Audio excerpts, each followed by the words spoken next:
कि 694 दिन पूर्ण कर रहे हैं।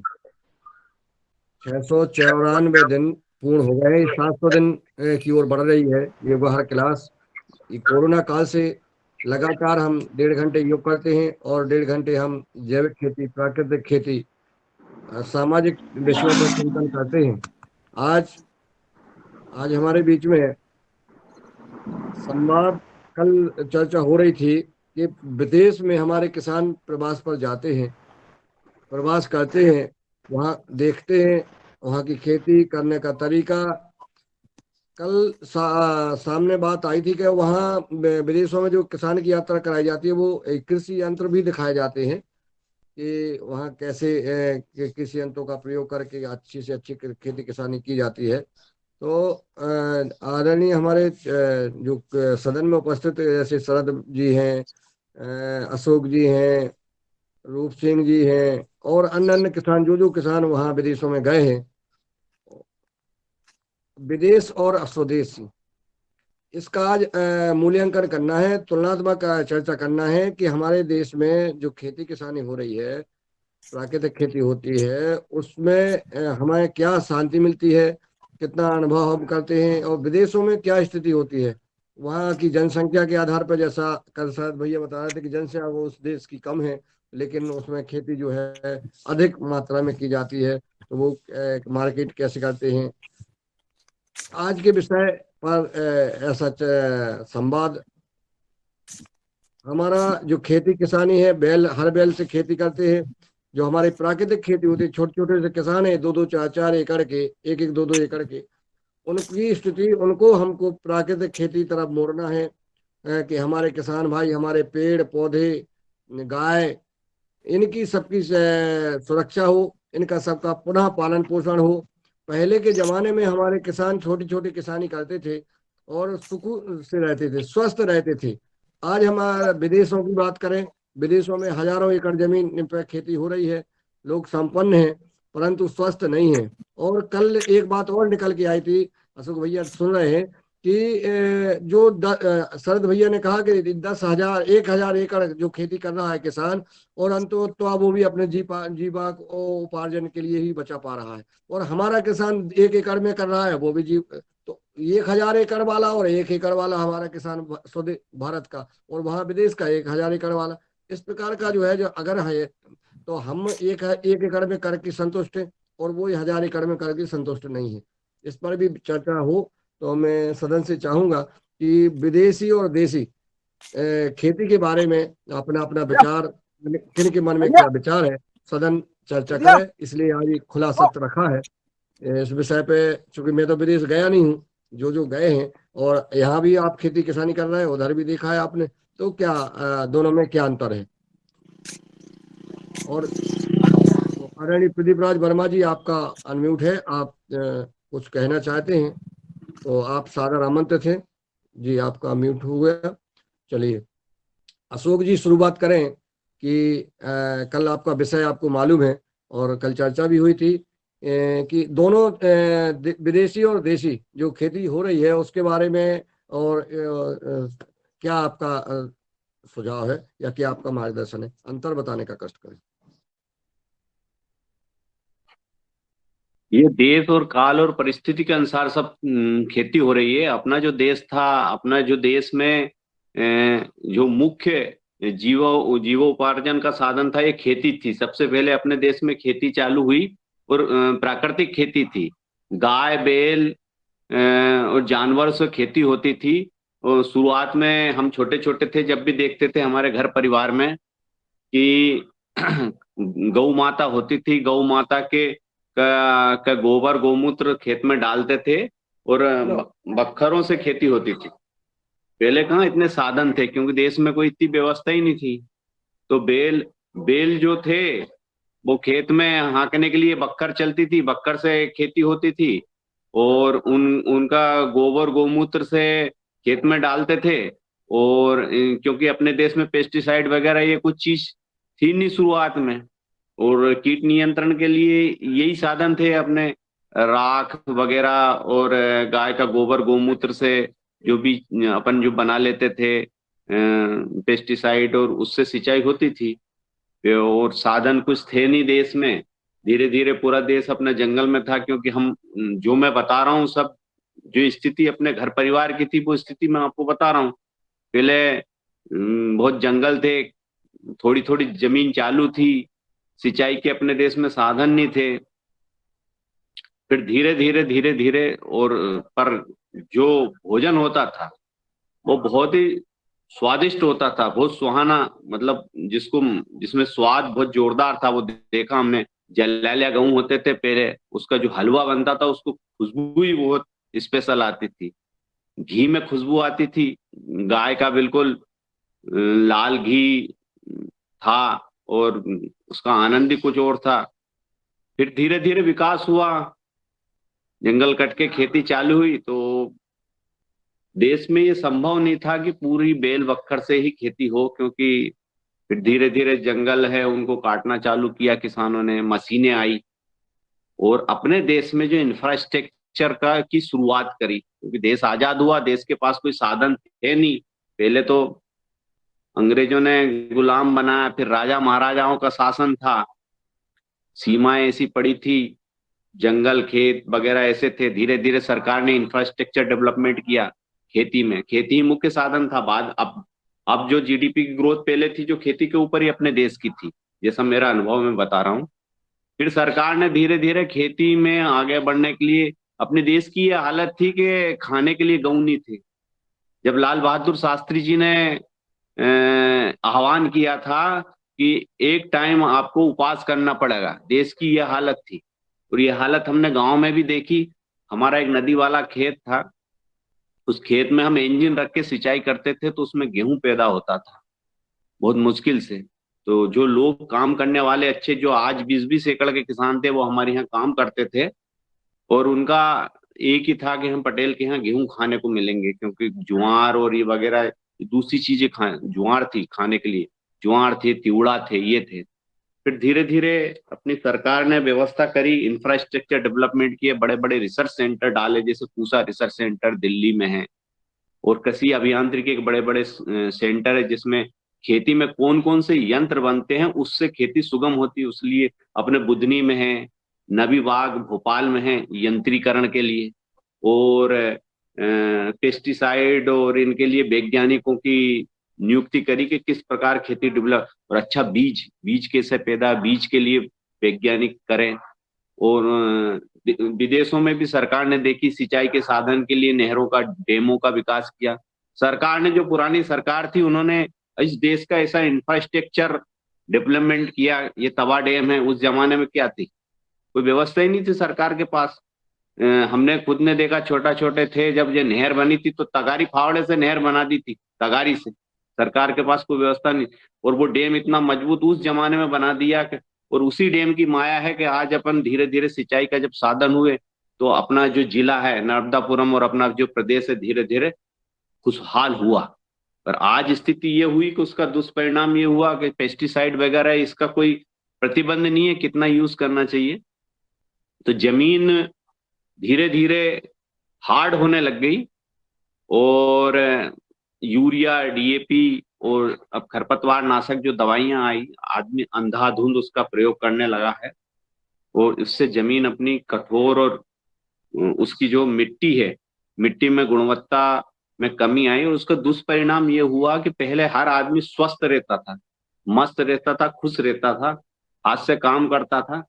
अब आज हालत ये हो गई कि पहले आदमी मेहनत करके अपने घर की रोटी खाता था और काम करता था, और अभी हालत होगी सब चीजें मशीनों से होने लग गई, और शरीर में जो जहरीला आदमी भोजन करने लग गया, उससे शरीर में विभिन्न प्रकार की बीमारियां पैदा होने लग गई, और जो जमीन है, जमीन भी नष्ट हो गई। तो अब सरकार के पास और अपने देश के पास खाने पीने के लिए जब हरित क्रांति आई, हरित क्रांति के बाद में जो विभिन्न प्रकार की योजना सरकार ने लाई, कैसे देश को वैभवशाली बनाए, जब हरित क्रांति के बाद में देश में ये सब चीजें आने के बाद में देश अन्न धन्य से परिपूर्ण हो गया अपना देश। अब ये हालत हो गई कि अब उसका दुष्परिणाम धीरे धीरे ये आने लगा कि लोग पेस्टिसाइड का इनका अंधाधुंध उपयोग करने के लिए, क्योंकि इस पे कोई प्रतिबंध तो है नहीं, जल, जंगल और जमीन पूरी चीज दूषित कर दी। यूरिया डीएपी है जो सब जमीन में जा रहा है, तो जमीन के अंदर खराब कर दी। इसके बाद में जो अपन दवाई डालते हैं पूरे वातावरण में जाती, तो वातावरण खराब कर दिया। जो जितनी ज्यादा पेस्टिसाइड का यूज करते हैं तो बीज में जाने लग गया, तो उसका दुष्परिणाम ये हुआ कि लोग बीमारियों से बहुत पीड़ित हो गए आजकल। जैसे आप जो पुण्य का जो कार्य कर रहे हो, ये बहुत ही शानदार कार्य है कि पहला सुख निरोगी काया, दूजा सुख घर में हो माया। कि आदमी, आपने तो एक ऐसी चीज चलाई है पतंजलि ने कि ये जीवन का मुख्य स्रोत है। मतलब आपका शरीर भी ठीक कर रहे हो आप, और शरीर के साथ साथ आप जमीन भी ठीक कर रहे हो। दोनों चीजों पे आपने नस पकड़ी है कि कैसा ये देश मतलब स्वस्थ रहे। और बाकी तो धन कमाने के लिए सरकार सरकार चाहे तो क्या नहीं कर सकती भाई। जब हरित क्रांति लाके सरकार ने वैभवशाली देश को बना दिया, तो यह अब देश पर सरकार अपनी स्थिति के अनुसार सब कार्य करती है। अब जो पेस्टिसाइड और ये और वो, इसका बनवाती सब सरकार ही है, तो उस पर प्रतिबंध लगाना चाहिए, लेकिन वो नहीं लगा सकती क्योंकि देश में अभी वो हालत नहीं है। जो चीजें हैं वो धीरे धीरे अपना जागरूकता के अनुसार अपने आप को करना चाहिए। इसीलिए जैविक खेती, प्राकृतिक खेती, गौ आधारित खेती, जिसमें जल जंगल जमीन को शुद्ध पवित्र बना के और गौ माता को जिंदी रखे। गाय गाय की भी हालत अपने देश में, जब जिस चीज का मूल्य नहीं होता है उस चीज को भटकती है वो, उसका कोई मतलब नहीं है। पहले गाय भैंस बैल इनका बहुत मूल्य होता था, तो किसान उनको अपने बेटों की तरह पालता था। और गाय जो पहले दहेज में दी जाती थी, गौ माता के आज 24 गाय दी, 25 गाय दी, मतलब बहुत बड़ा उसको वो मानते थे। तो अब धीरे धीरे गौ माता, आज भैंस बोदा आपको रोड पे नहीं मिलेंगे। क्यों नहीं मिलेंगे? क्योंकि उसका मूल्य है। कोई भी भैंस बोदा अगर 1000, 2000, 5000, 10,000 में वो सब बिकते हैं। और गौ माता, क्योंकि गौ माता का कोई मूल्य नहीं है, इसलिए वो रोड पे पूरी घूम रही है। आपको जगह जगह गौ माता की हालत ये हो गई कि जहां जहां देखो वहां रोड पे गाय गाय दिखेगी। अब गौ माता को बचाना कैसे है? तो गौ माता को बचाने के लिए आपका उसका जो उसका गाय का गोबर गोमूत्र है, उसका यूज करके अगर आप खेती करोगे तो गौ माता बचेगी। उसका दूध दूध दही शुद्ध। क्यों? कोरोना के टाइम पे आपने ये सब चीजों को देख लिया कि बड़ी बड़ी फैक्ट्री सब कुछ बंद हो गए, सबसे सुखी किसान रहा। क्यों रहा किसान? कि उसके पास गाय थी, उसके पास घर की सब्जी थी, उसके पास घर का घी दूध मही दही वो दाल वगैरह सब थी। तो सबसे ज्यादा फायदा कोरोना में किसान को हुआ। घर में बैठा बैठा खाया, अच्छा खाया उसने, और शुद्ध शुद्ध खाया। उससे क्या है कि कोई बीमारी हुई नहीं, घर में स्वस्थ रहा। और जो शहर के लोग थे वो पूरी एक एक चीज के लिए भटक गए, उनको सब्जी मिली नहीं, ये नहीं मिली, मतलब उनकी हालत बहुत खराब हो गई, तड़प गए। तो खेती इसीलिए कहते हैं कि उत्तम खेती, उत्तम खेती अपने देश में इसीलिए कहा गया कि सबसे उत्तम खेती है। ये कोरोना ने सिद्ध कर दिया कि खेती बहुत उत्तम है। क्योंकि किसान को अपने खाने के लिए शुद्ध भोजन जरूर से जरूर करना चाहिए। इसलिए सरकार ने ये कहा कि आप अपने खाने के लिए प्राकृतिक खेती जरूर करें। लेकिन उसका दिक्कत ये है कि प्राकृतिक खेती, जैविक खेती में शुरू शुरू में दिक्कत आती है, क्योंकि उसके जो पूरे साधन है, जैसे आजकल आदमी क्या है, सीधी चीज लाना पसंद करता है। कौन जैव अमृत बनाएगा, कौन घन अमृत बनाएगा, कौन बीजा अमृत बनाएगा? क्योंकि उसको तो मोबाइल से ही फुर्सत नहीं, दिन भर वो विभिन्न चीजों से ही फुर्सत नहीं, उसको टाइम ही कहाँ आदमी को अपने शौक पूरा करने के लिए। अब इसमें उसको जैव अमृत, घन अमृत, बीजा अमृत, लेबर को बोलते हैं, तो लेबर भी दिक्कत आती है, क्योंकि ये सब चीजें दिक्कत है। तो ये इसमें कठिनाई है। लेकिन कठिनाई है तो आपको या तो अस्पताल में जाओ, कैंसर अस्पताल में पड़ो रहो, शरीर का नाश करो, पैसे का नाश करो, और नहीं तो फिर आप शुद्ध भोजन के लिए थोड़ी मेहनत तो आपको किसान को करना चाहिए, गौ माता इनको बचाने के लिए।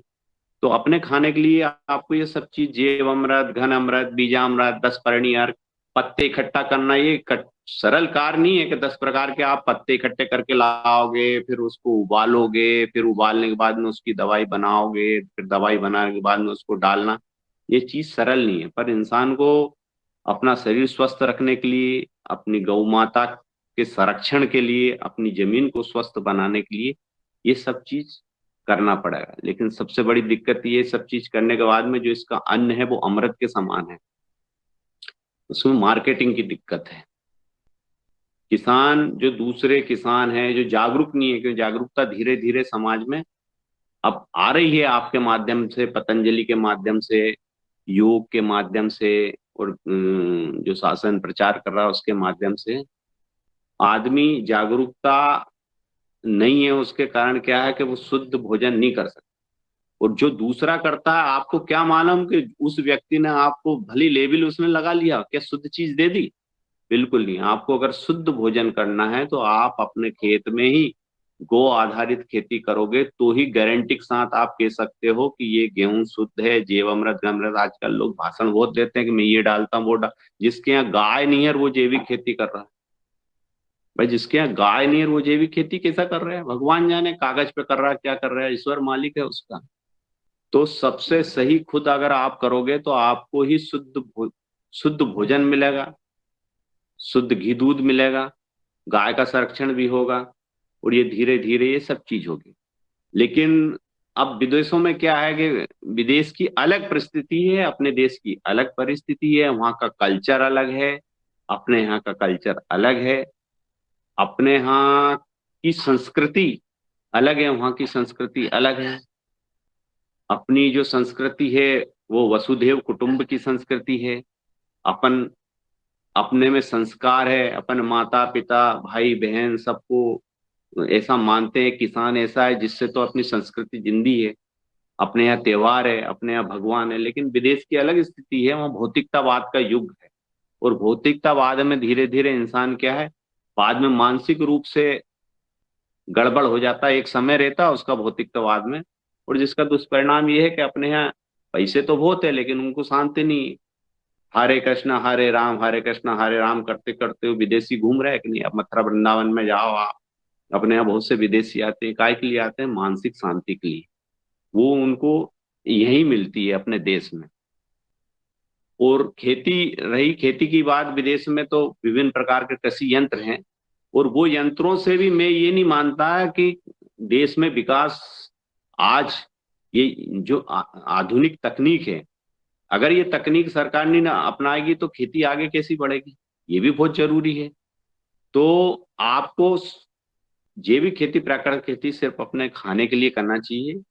बाकी आपका जीवोपार्जन के लिए बाकी जो है, ये दूसरी खेती है जिसमें विभिन्न प्रकार के यंत्रों का अगर प्रयोग नहीं करोगे तो आपकी जैसे हार्वेस्टर वगैरह ये सब इनका यूज नहीं करोगे तो आपकी खेती कटेगी नहीं, गेहूं नहीं होंगे, क्योंकि समय किसी के पास बचा नहीं। पहले क्या एक एक फसल होती थी उस जमाने में, आजकल तीन तीन फसल होने लग गई है।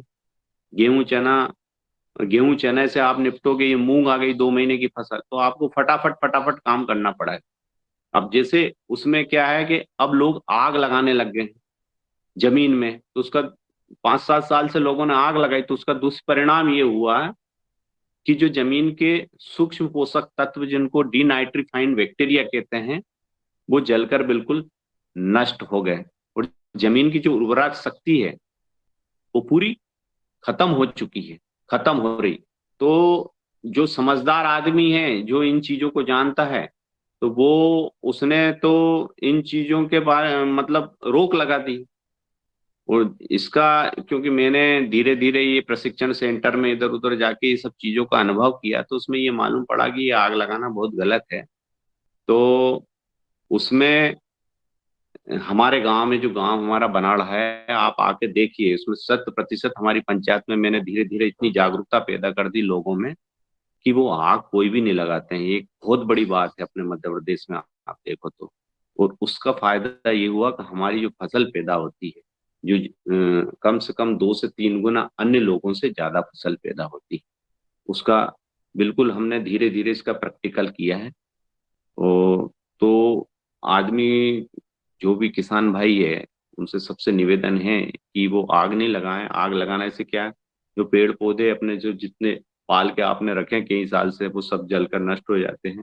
जो मित्र कीट है वो भी जलकर नष्ट हो जाते हैं, और धरती एक बंजर के समान हो जाती है। जैसे धीरे धीरे राख का जो भट्टा रहता है ना, उसमें धीरे धीरे आग लगती है, और वो राख के भट्टे के समान, जो ईंट का भट्टा रहता है उसके समान अपनी जमीन हो जाती है, और धीरे धीरे वो बंजर होने की स्थिति में है।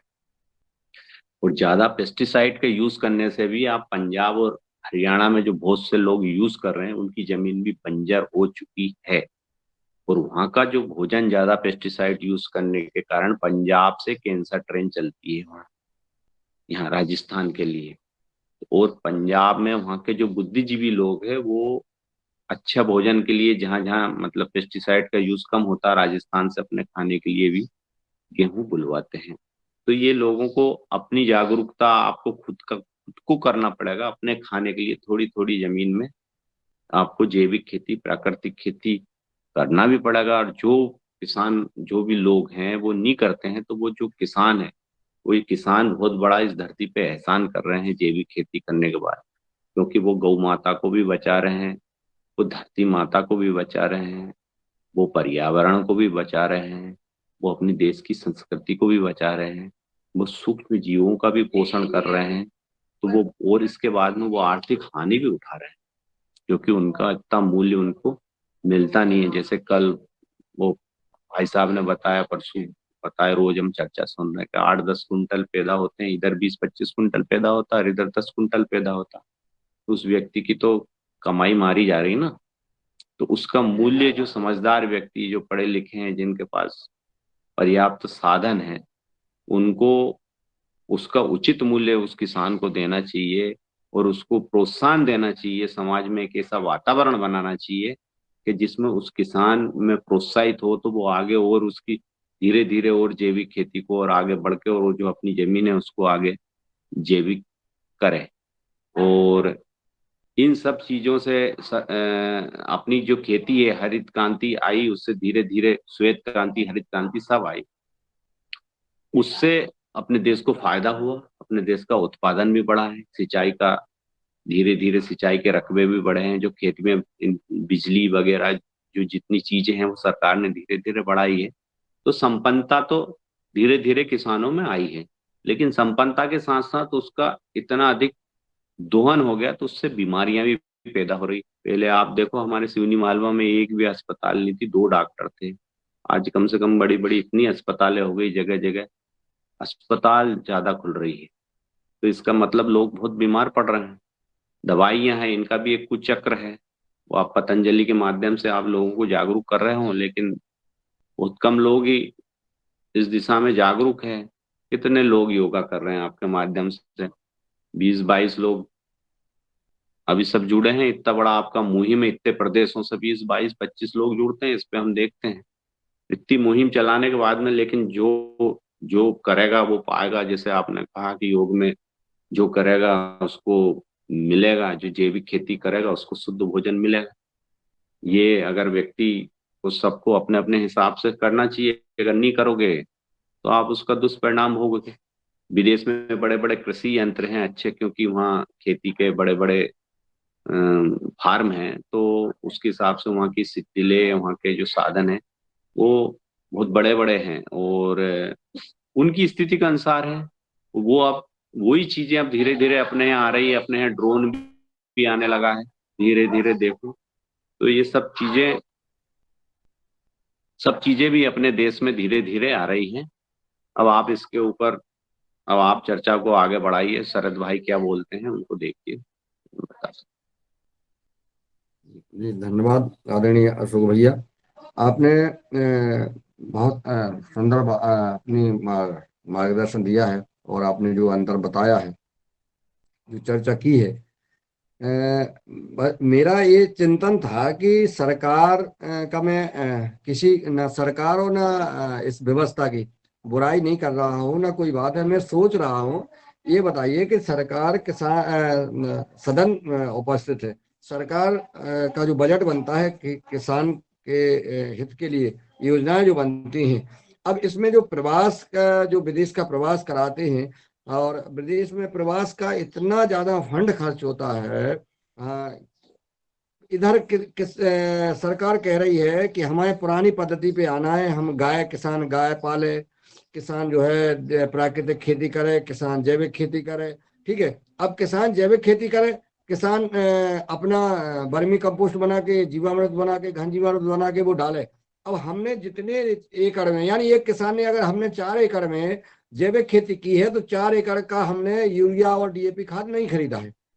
डीएपी यूरिया में अगर हम खरीदते हैं तो उसमें सरकार को सब्सिडी लगती है। अब हमने अगर नहीं खरीदा तो उनकी सब्सिडी बची कि नहीं बची? बची तो वो सब्सिडी उस किसान को मिलना चाहिए जो प्राकृतिक और जैविक खेती कर रहा है। अगर वो गाय का गोबर उपयोग कर रहा है, गाय पाल रहा है, तो उस किसान को ये सब्सिडी मिलना चाहिए। ये पैसा उधर जो है, चाहे एफपीओ बनाने की बात आए, चाहे प्रशिक्षण की बात आए, ऐसी बड़ी कंपनियां हैं जो हैं जो विदेशी मानसिकता की हैं। टोटल उन्हें किसानी से कोई लेना देना नहीं। उन्होंने तो आयोजन किया, किसानों को बुलाया, सुख सुविधाएं दी और अपना फंड पूरा कर दिया। तो किसान का कहीं ना कहीं हक छीना जा रहा है। मैं इस विषय पर सदन से चर्चा चाहता हूं, क्योंकि ये बात हमारे जब सदन से निकलती है, जो आज अशोक भैया जी कह रहे हैं, हमारे 30 लोग इस कार्यक्रम में जुड़े हुए हैं, 30 लोग कार्यक्रम में जुड़े हैं, तो 30 ऐसा नहीं है, 30 एक महत्वपूर्ण व्यक्ति हैं। और वो 30 अपनी सामर्थ्यता के अनुसार, आप चाहे किसानों से चर्चा करेंगे, आप जहां मीटिंग में जाएंगे वहां चर्चा करेंगे, तो ये संदेश बढ़ता जाएगा। मेरा निवेदन है कि जो विदेशी कंपनियां हैं, जो संस्थाएं हैं, बड़ी बड़ी संस्थाएं बनी हुई हैं, वो सारा बजट वो ठिकाने लगा देती हैं और किसान ज्यों का त्यों रहता है। आप पिछले वर्ष से लेके के देख लें और बजट देख लें और किसान की प्रगति देख लें। इसलिए मेरा आज इस विषय पर विशेष चर्चा हम सबको करना है आपस में, कि हम कैसे सरकार और प्रशासन से हम बात भी कर सकते हैं। इस ये दैनिक उपहार कार्यक्रम मंच के माध्यम से हम चर्चा कर सकते हैं कि जो कार्यक्रम किसानों को दिए जाते हैं, जो फंड दिए जाता है, वो किसानों को उनके सदुपयोग में हो, उनका विकास कैसे हो सकता है, उनको अधिक से अधिक अगर किसान को, अगर मेड़ पर किसान को खेत पर प्रशिक्षण दिया जाए, जो हम 7 स्टार में उनकी रहने की व्यवस्था कर दे। किसान को जरूरत नहीं है, वो खाने से किसान और उल्टा बीमार हो जाता है, या उसको जरूरत नहीं है, उसको जरूरत है ज्ञान की, उसको जरूरत है अनुभव की। आप विजिट, यहाँ हमारे भारत में अच्छे अच्छे किसान हैं जो खेती कर रहे हैं, उनको भी हम दिखा सकते हैं, उनका भी विजिट करा सकते हैं। लेकिन ऐसी कंपनियों को ये काम देते हैं कि जो सिर्फ जो है पैसा ठिकाने लगाते हैं। और मैं चाहूंगा सदन इस पर चर्चा करें। कहाँ तक आदरणीय रमेश चंद्र मेहरा जी ने हैंडरिज किया है, मैं उनको सादर आमंत्रित करता हूँ इस विषय पर जरूर अपना संबोधन दें। आदरणीय रमेश चंद्र जी,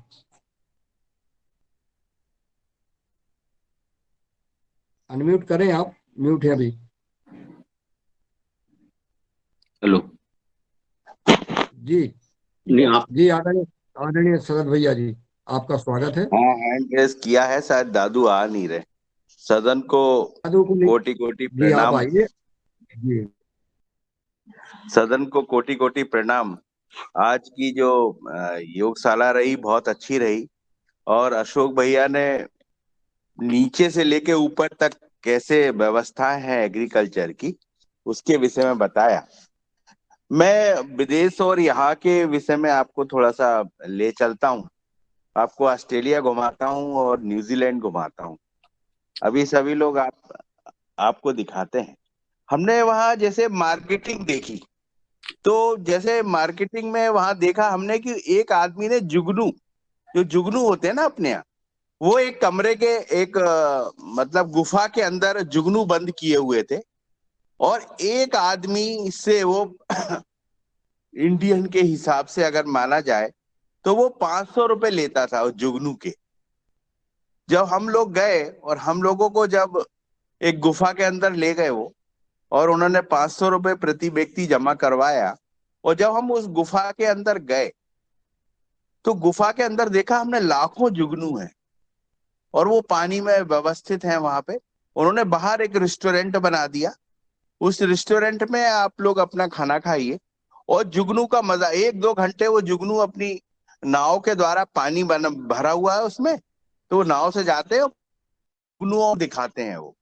और जुगनू देखने के बाद तो अपने यहाँ भी हमें लगा कि अपने देश में भी ऐसी बहुत सारी चीजें हैं जिनसे किसान इस टाइप के बिजनेस कर सकता है। वहां जुगनू में हजारों लोग विभिन्न देशों के आके, और जुगनू जो अपने यहाँ भी पाया जाता, उन्होंने उसका कुछ कल्चर ढूंढ लिया होगा कि कैसे उन जुगनू को खाना खिलाया जाए, तो वो पूरे वर्ष वहां पे उनको खाना खिलाते हैं। और वो जुगनू को, जो जुगनू होते हैं उनको आपको देखने को मिलता है। तो हजारों आदमी आ रहे हैं वो जुगनू देखने के लिए।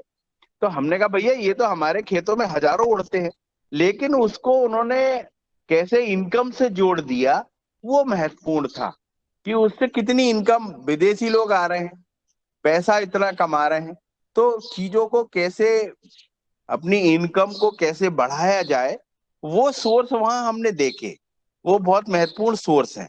जैसे हमने उनके फॉर्म देखे, तो उन्होंने फॉर्म में एक फीस रखी हुई है।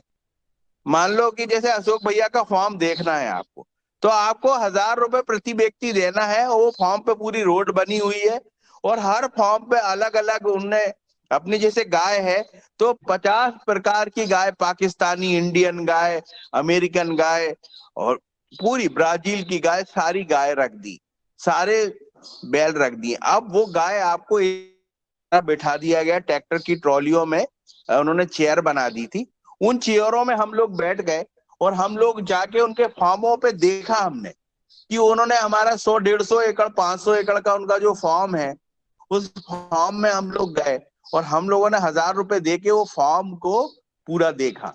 तो उसमें उन्होंने विभिन्न जगह अपने अपने गाय के स्टॉल, मतलब गाय लगा दी, तो इंडियन गाय भी हमको वहां देखने को मिली, और वहां की विदेशी गाय भी हमें देखने को मिली।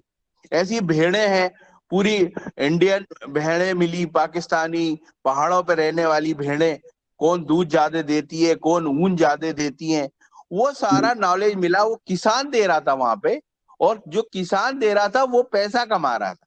उसके 4 ट्रैक्टर अगर खेत में लगे हुए थे, तो 10 ट्रैक्टर किसानों को घुमाने में लगे हुए थे।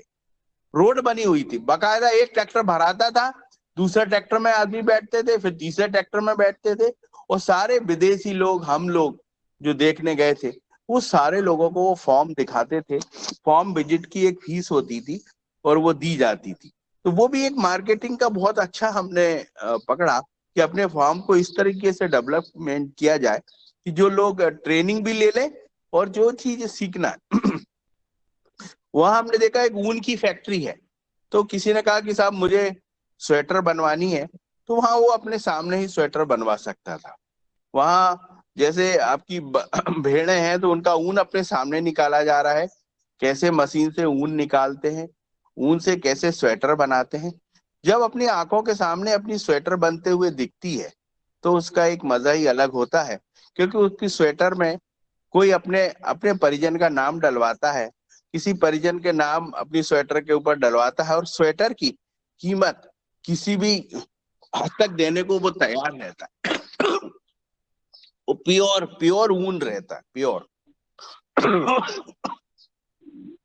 और उसके बाद बहुत सारी ऐसी, मतलब बिजनेस जो खेती से रिलेटेड है, वो बहुत अच्छी लगी, क्योंकि आदमी की खेती जब तक टूरिज्म से नहीं जुड़ेगी, तो इनकम, वहां हमने टूरिज्म का खेती के साथ बहुत महत्वपूर्ण देखा। जैसे आपको कोई फल खाना है, तो उनके बगीचे में आपको फीस थी कि आप बगीचे में घूमो, आप तो 500 रुपए दे दो, जी भर के खाओ, जितना अमरूद खाना है, या आपको जो भी खाना है, फल खाने हैं, जो फल है वहां पे, जैसे तो वो फल आप पर्याप्त फल खा सकते हैं। तो वहां की ऐसी व्यवस्थाएं जो एग्रीकल्चर से टूरिज्म वाली थी, तो वो बहुत अच्छी लगी वहां पे। जैसे फिशरीज का देखा हमने, तो फिशरीज के जो हम लोग नीचे जब तालाब में गए अंदर, तो हमने देखा उन्हें कांच के रूम बने हुए थे। तो जैसे नदी के अंदर अपन चले जाओ और कांच का अगर लगा हुआ हो, तो नीचे से वो मछलियां देखने को आपको मिलेंगी, तो वो फिश बहुत खूबसूरत दिखती हैं। तो वो भी, मछली का भी एक टूरिज्म को अपन एग्रीकल्चर से जोड़ सकते हैं, और अपनी इनकम को बढ़ा सकते हैं। मेन वहां का कल्चर में ये अंतर है कि वहां ठंड ज्यादा होती है, इसलिए वहां आदमी मीट ज्यादा खाता है, और ज्यादा वाइन ज्यादा पीता है, क्योंकि वहां का टेम्परेचर इतना डाउन है कि उसको जीवन यापन करने के लिए उन साधनों का उपयोग करना पड़ता है। लेकिन हमारे यहाँ ऐसी कोई आवश्यकता नहीं है मीट मटन, क्योंकि अपने यहाँ सबसे ज्यादा अगर सूर्य देवता की कृपा है, तो वो, अगर पूरे वर्ल्ड में देखा जाए, तो सबसे अच्छी जो सूर्य रेस को माना गया है, वो हिंदुस्तान के अंदर माना गया है। और सबसे ज्यादा धूप अगर मिलती है, तो वो यहाँ, वहां धूप मिलती नहीं थी। अशोक भैया से पूछो, वहां धूप लेने के लिए 15-20 मिनट हमें धूप मिलती थी, तो बड़े खुश होते थे, अरे यार धूप आ गई कहीं से। तो यहाँ धूप का भी एक बड़ा भारी अपने यहाँ धूप बहुत अच्छी है। और वहाँ का जो कल्चर है वो बिल्कुल अलग ही है, मतलब ठंड होती है बहुत अधिक, तो वहाँ तो आप वाइन आपको लेनी पड़ेगी जो लोग वहाँ के रहने वाले हैं, क्योंकि उन्हें लंबा रहना पड़ता है। और अपने यहाँ ऐसी कोई वो चीजें नहीं है। खेती का वहाँ पे मेन मेन वहाँ का खाना मीट मटन और ये चीजें हैं। अपने यहाँ का खाना सात्विक खाना है, तो वहाँ पे खाने के ऊपर मीट मटन की बहुत क्वालिटियां थी वहाँ, बहुत सारे टाइप से वो देते थे। लेकिन वहाँ पे जैविक, हम लोगों को जैसे सरदारों के ढाबे थे, ऐसे हम लोग हिंदुस्तानी ढाबे भी वहाँ बने हुए हैं। और बहुत अच्छा सरदार भाइयों ने खाना वहाँ पे हम लोगों को सात्विक चपातियों के साथ जो सरसों की साग और चपाती वो उन्होंने उपलब्ध कराई थी वहाँ पे। तो वो बहुत अच्छा उनका वो लगा था। तो कुल मिला के ये लगता है कि अपना अपनी खेती को टूरिज्म से जोड़े, अपनी खेती को, जैसे उनके आदिवासी थे वहां के लोग, तो हम लोग उनके आदिवासी क्षेत्र को जब देखने के लिए गए वहां पे, तो उसकी भी एक फीस उन्होंने रख दी थी। वहां वो आदिवासी कल्चर दिखाते हैं पूरा, जैसे डंडे बजाने का काम वहां भी देखा हमने, वहां का उनका संगीत का अनुभव लिया। उस संगीत की भी फीस रहती थी कि आप वहां के आदिवासी कैसे रहते हैं, उसका कल्चर का अगर आपको देखना है तो उसकी कल्चर की आपको एक फीस देनी पड़ेगी। और वो कल्चर आप पूरा देखिए, पूरा आपको कल्चर दिखाते हैं वो। पूरा दिन हम लोगों ने आदिवासी वहां कैसे रहते हैं, कैसा कल्चर है, उनका भी हमने वहां पे अनुभव किया था। तो ऐसी बहुत सारी जानकारियां मिली हैं। तो गवर्नमेंट को कोई भी चीज, जैसे मान लो किसानों को विदेश ले जाती है, पर ये सबसे अच्छा रहा हमारी एमपी गवर्नमेंट का कि उन्होंने सही किसानों को चुन के ले गए। अब बहुत सारे राज्यों से ऐसा है कि कोई किसान गए ही नहीं, मंत्रियों के रिलेटिव चले गए, तो वो फिर उपयोगिता उसकी कम हो जाती। जैसे हमारे यहाँ उस समय हम लोग जब टूर में गए थे, तो मैंने देखा सारे विशिष्ट किसान ही गए थे उसमें, कोई शायद ऐसा घूमने वाला कोई नहीं गया था। तो ये भी एक मध्य प्रदेश सरकार की बहुत अच्छा है कि उन्होंने जो चुनाव किए थे उस समय किसानों के, वो बहुत अच्छे किए थे। और काम होते हैं, और आदमी देखने से ही सीखता है। जैसे मैं जो साइलेज लेके आया, आपको बताया था कि मैं न्यूजीलैंड में, पर मैंने एक चीज वहां पे बहुत अच्छा डेयरी के विषय में एक अनुभव करा। वो लोग दूध पे ज्यादा ध्यान नहीं देते, जो दूध डेयरी वाले हैं। वहां 20-22 रुपए लीटर दूध था, जो आज इंडिया में रेट है वही रेट वहां पे दूध था। दूध कोई महंगा नहीं था, लेकिन उनकी नजर दूध पे नहीं थी, वो अपने बच्चों पे और बच्चियों पे ध्यान देते थे। जो बच्चियां वो तैयार करते थे, उनका ये था कि 2.5 साल में वो बच्चियां तैयार हो जाए, और वापस जो 1 लाख रुपए की गाय है, वही 1 लाख रुपए की डुप्लीकेट गाय 2.5 साल के अंदर तैयार हो जाए। वो महत्वपूर्ण बात थी। वो गाय पे बहुत ध्यान देते थे, और जो बैल होते थे वो मीट के लिए उपयोग करते थे वो लोग, तो उनके डेवलपमेंट पे ज्यादा ध्यान देते थे। अपने यहाँ आदमी दूध पे ज्यादा ध्यान देता है, वहां बच्चों पे नहीं देता है। यहाँ पे तो जैसे गाय अपने यहाँ, तो मान लो दूध उसने छोड़ा तो उन्होंने गाय भी छोड़ी। अपने यहाँ ये सिस्टम है, वहां ये नहीं है। वहां ये सिस्टम है कि गाय का दूध से कोई लेना देना नहीं, दूध तो जो हो रहा है वो प्रोसेस मशीन को दे दिया उन्होंने, पनीर बनने वाले जो भी संस्थाएं उससे जुड़ी हैं उनको दे देते। लेकिन जो बच्चे तैयार करते हैं वो विशिष्ट रूप से उस पर बहुत ध्यान देते हैं। और वो डुप्लीकेट, जैसे डेयरी अगर मान लो 100 गाय की है और उसमें 25 बछिए, 25 फीमेल तैयार हो रही हैं, तो वो 25 फीमेल 100% तैयार करते थे। अपने यहाँ की डेयरियों में अगर 100 गाय हैं और 25 बछिए तैयार हो रही हैं, तो अपने यहाँ कोई भी डेयरी वाला, मैं इतने दिन से अभी जुड़ा हूँ गो आधारित खेती पे और गोवंश से, तो मैंने देखा है यहाँ डेयरी वाले गाय के बच्चों पे ध्यान नहीं देते, उन्हें उससे कोई लेना देना नहीं है, वो ही मेन। लेकिन उनकी इनकम उसी में थी। अगर वो बच्चे गाय से जो बछिया अगर वो तैयार कर, ऐसी कोई भी आज वो नहीं है कि 2.5 साल के अंदर आपको एक 50 साल की 50,000 रुपए की एक आपको दूसरी गाय तैयार करके दे दे। ऐसी गौ माता का अगर सही ढंग से, बिल्कुल एकदम शुद्ध तरीके से उसकी अगर तैयारी की जाए डेयरी की, तो आप डेयरी में जो बच्चियां तैयार होंगी वो आप उसमें से सफल हो जाओगे। अब जो डेयरी वाले हैं वो सिर्फ दूध पे ध्यान देते हैं कि दूध पानी मिलाना है, दूध कैसे बढ़ाना है, इस चीज पे ध्यान देते हैं। मेरा कहना है कि उस चीज पे ध्यान नहीं देना चाहिए। ये फॉरेन में देखा मैंने कि वो बच्चियों को तैयार कराने में डॉक्टरों के चार्ट लगे हुए दीवार पे, 5 दिन हुए गाय के बच्चे का, जैसे अपन अपने बच्चों का टीकाकरण करते हैं, उनको कृमि की दवा देते हैं, ऐसे उनके बच्चों के पूरे चार्ट लगे हुए हैं। पर मुझे ऐसी कोई डेयरी नहीं दिखी जो अपने बच्चों को तैयार करने के लिए, गाय के बच्चों को तैयार करने के लिए विशिष्ट ध्यान देता हो। अगर इस ओर शासन है या ध्यान दिलवाया जाए तो शायद ये गोवंश वापस पूरे हिंदुस्तान में लौट सकता है और फिर से गो आधारित खेती के ऊपर ध्यान बहुत अधिक दे सकते हैं किसान। दूसरा, मैंने देखा कि वहां की खेती गवर्नमेंट के नियम में, अपने यहाँ जैसे गेहूं अधिक उत्पादन कर दिया तो वहां देखा जाता है विश्व में किस चीज की कमी है। उन्होंने देखा जैसे तेल की कमी है तो सारों को वो सरसों लगवा देते हैं। उन्होंने देखा नहीं साहब यहाँ तो गेहूं की कमी है तो सारों को गेहूं लगवा देते। अपने यहाँ ऐसा सिस्टम नहीं है। अपने यहाँ अगर तेल कम है तो भैया तू जा विदेश से लेके आ, तुझे जो लाना है, हम तो गेहूं उगाएंगे। अगर गवर्नमेंट ये निर्धारित करे कि भैया एक काम करो, आप तो सरसों उगाओ और हम आपको ये राशि देंगे, गेहूं में ना देके सरसों में देने लग जाए, ज्यादा दे, तो वो किसान का सही तरीके से यूज कर सकते हैं देश के निर्माण में। जैसे मान लो आज खाने के लिए तेल की कमी है तो गेहूं में आप 2100 रुपए दे रहे हो, आप सरसों में 5400 रुपए दे। अरे हम कह रहे सरसों आपको किसान से उगानी है, आप 7000 रुपए कुंटल कर दो, सारा किसान आपको सरसों उगा के आपके सामने रख देगा। ये चीजें आनी चाहिए और ये चीजें पतंजलि भारत सरकार को सिखा सकती है कि कैसे उसको मैनेजमेंट किया जाए। मैनेजमेंट नहीं, अपने यहाँ वहां की खेती में और यहाँ की खेती में एक मैनेजमेंट का जो हमने वो देखा। अपने यहाँ कच्चा माल उत्पादित करने में पूरे लोग लगे हुए, वहां पे माल को प्रोड्यूस करने में, जो प्रोडक्ट बन रहा है उसमें सारे लोग लगे हुए। मान लो अपने यहाँ गेहूं उत्पादन में छोटे छोटी फैमिली लगी हुई है, 1 एकड़ से लेके 10 एकड़ तक, लेकिन वो कच्चा माल तैयार कर रही है अपने यहाँ।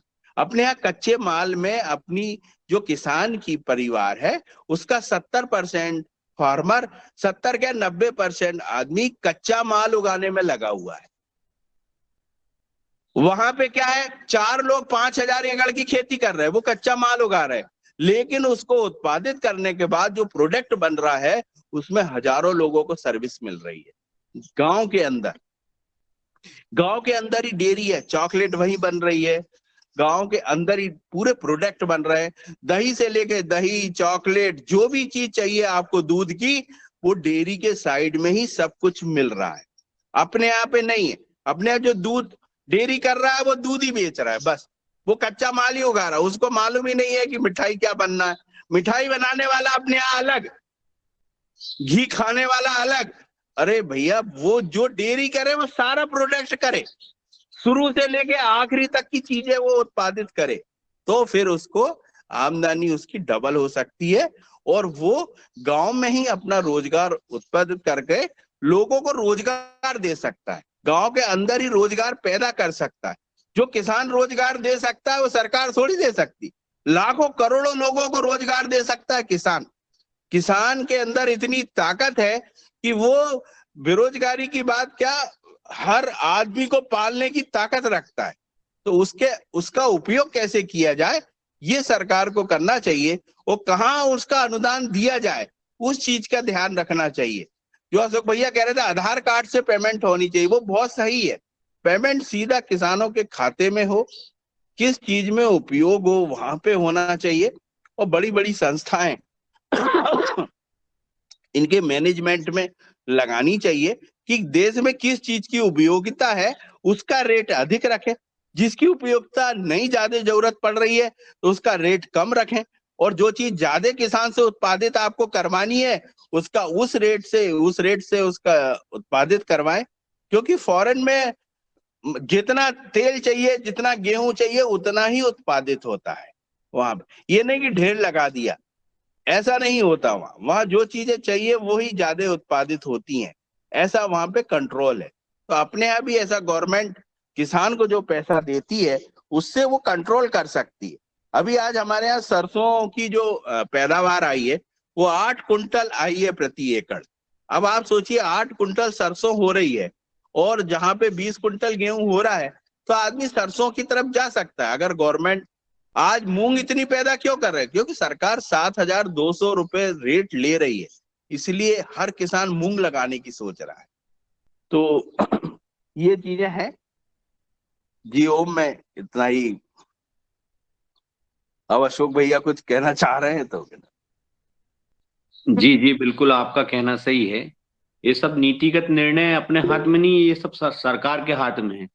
और अपने यहाँ की संस्कृति के अनुसार, अपने यहाँ की देश काल और परिस्थितियों के अनुसार किसान खेती करता है। और आपका कहना बहुत सही है कि खेती एक ऐसा ऐसा बिजनेस है, ऐसा धंधा है कि ये लाखों लोगों को पाल रहा है। ये बिल्कुल सही है। तो ये कोरोना काल में आपने देख भी लिया कि खेती की तरफ ही सब लोग मुड़ के आए हैं। अब देश विदेश में कोई भी घटना घट जाती तो लाखों लोग हिंदुस्तान में आ जाते हैं और अपने परिवार के जैसे समाहित गांव के गांव कर लेते हैं। और खेती में आज भी हर तरह का आदमी खेती में इन्वॉल्व है। और गांव की जो आजीविका है, जो पूरी तरीके से खेती पर ही निर्भर है और खेती में ही अधिकतर, अपने यहाँ मध्य प्रदेश में तो मैं देखता हूँ कि 70-80% लोग सब खेती में है। क्योंकि खेती में भी काफी संसाधनों की कटाई, गुड़ाई, दवाई। आजकल आप देखो गांव में आदमी नहीं मिल रहे हैं। इतनी सब व्यवस्था, फसल होने के बाद में ट्रैक्टर चलाने के लिए आदमी नहीं मिल रहा, हार्वेस्टर चलाने के लिए आदमी नहीं मिल रहा, दवाई डालने के लिए आदमी नहीं मिल रहा, नींदने के लिए आदमी नहीं मिल रहा। मतलब आज इतनी व्यवस्था हो गई है किसानों के पास अपने यहाँ भी। और ये विदेशों से ही सीख के धीरे धीरे, जैसे भाई साहब ने कहा कि विदेश में खर्च नहीं करना चाहिए, बिल्कुल करना चाहिए। विदेश ले जाना चाहिए। सब दूर आदमी को जब तक घुमाओगे, फिराओगे, दिखाओगे नहीं, जब तक उसकी मानसिकता में व्यापकता कहाँ से आएगी? जब तक आदमी पतंजलि योगपीठ में नहीं जाएगा, वहां बाबा जी के दर्शन नहीं करेगा, वहां योग ग्राम में नहीं जाएगा और विभिन्न प्रकार के प्रकल्प पतंजलि का नहीं देखेगा, जब तक उसके मन में ये कहाँ से विश्वास होगा कि हाँ ऐसी सब व्यवस्था है? तो आदमी जब देखता है तभी सीखता है। तो उसके किसान के मस्तिष्क में व्यापकता के लिए ये तो बहुत अच्छी योजना थी, सबसे शानदार योजना विदेश भ्रमण की थी। सरकार ने बंद कर दी, मात्र 2-3 साल ही चलाई थी वो योजना। वो तो अब बंद हो गई। आपका कहना है कि विदेश में जाके फालतू खर्च होते, बिल्कुल फालतू खर्च नहीं, उसका सदुपयोग होता है। उससे आदमी के मस्तिष्क में एक व्यापकता आती है और नई नई चीज सीखता है और वो धीरे धीरे फिर उसका अमल करता है। तो ये सरकार को ये विदेश भ्रमण की योजना तो बंद करी, उसको वापस चालू करना चाहिए। और जब तक आदमी नहीं देखेगा, जब तक उसको समझ में कैसे आएगी? और नई नई टेक्नोलॉजी का यूज भी तो वहीं देखने के बाद में ही आदमी करता है। तो कृषक भ्रमण योजना, कृषक भ्रमण के द्वारा जो अच्छे अच्छे फार्म हाउस है उनको जब देखेगा, नई नई खेती जो अच्छी किसानी कर रहा है, जैसे जब तक वो, जैसे विभिन्न प्रकार की लेयर खेती, आपने चौरसिया जी का आपका आया था, आकाश चौरसिया का, जो सागर में कर रहे हैं। तो आदमी जब तक वो उन चीजों को नहीं देखेगा, जब तक उसके मन में कैसे वो जागरूकता आएगी? तो ये भ्रमण तो सतत चालू रहना चाहिए। भ्रमण से देखने में मनुष्य के, व्यक्ति के मस्तिष्क में व्यापकता आती है और वो धीरे धीरे, और हमने भी बहुत से प्रशिक्षण लिए। प्रशिक्षण लेने के बाद में ही तो ये जैविक खेती वगैरह ये चालू की। 2014 में हमने भोपाल में एक प्रशिक्षण था जैविक खेती, प्राकृतिक खेती का, जिसमें खरगोन के बारचे जी है, संघ के माध्यम से एक हुई थी, उसमें हमने ली थी और उन्होंने सब हमको सब पूरी चीज दिखाई थी। तो उसका धीरे धीरे फिर हमने ये पालन किया और उसी के माध्यम से हम जैविक खेती, प्राकृतिक खेती कर रहे हैं। तो जब तक आदमी कोई चीज नहीं देखेगा, जब तक वो करेगा नहीं, मेरा मतलब ये है। और ये सब चीजें चलना चाहिए। रही नीतिगत निर्णयों की बात, तो नीतिगत निर्णय में हमारा कोई वो नहीं है। सरकार की जो योजना है उसका किसान को, हर किसान को जिसमें जितनी जागृति है उसका लाभ लेके और लाभ लेना चाहिए। और सरकार चाहे तो इन सब चीजों को डीबीटी कर सकती है और सब सरकार के हाथ में ही सब कुछ है, इंसान के हाथ में कुछ नहीं। सरकार चाहे तो कुछ भी कर सकती है। ये मैंने कल भी सदन में कहा था कि सरकार के पास पैसा, सरकार के पास अथाह पैसा, मैं आज भी कह रहा हूं, सरकार चाहे तो इस खेती को, जैसे किसान संघ की मांग है, लागत के आधार पर लाभकारी मूल्य देना चाहिए। ये हम पैदा हुए जब से ही सुन रहे हैं।